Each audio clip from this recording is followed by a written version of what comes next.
में रांधे लके तो करे लाला रांधे ते कैसे वो ए मोरे रानी करे लाला रांधे ते कैसे वो।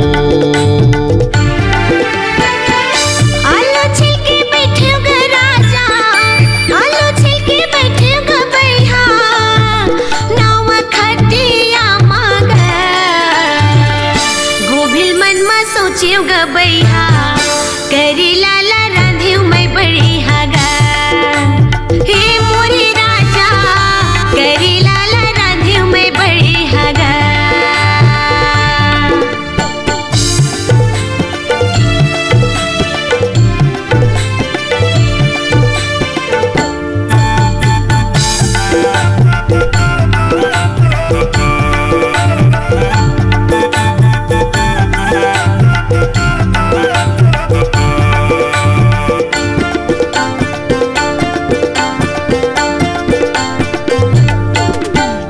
आलू दिखते पचरा नवल गोभी दिखते है ठोर करे लाला खायल बैठे चाने चाने देखते गोल तोर करे लाला खायल बैठे चाने चाने देखते गोल।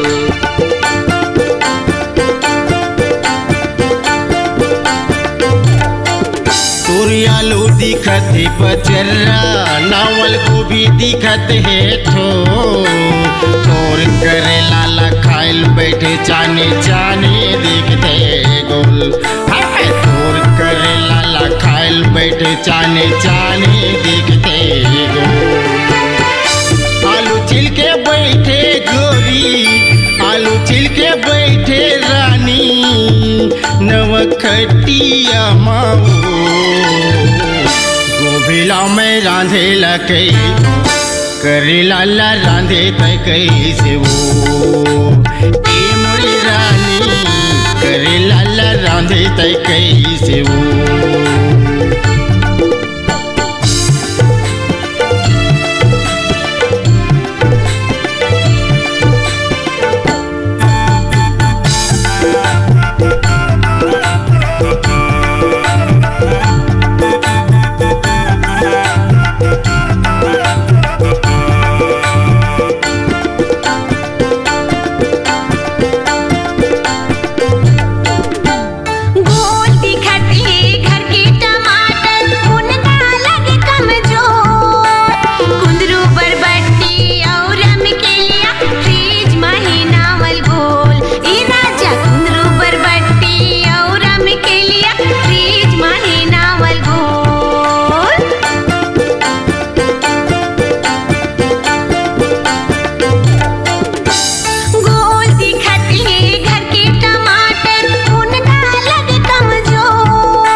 छिल के बैठे रानी नवखटिया माबो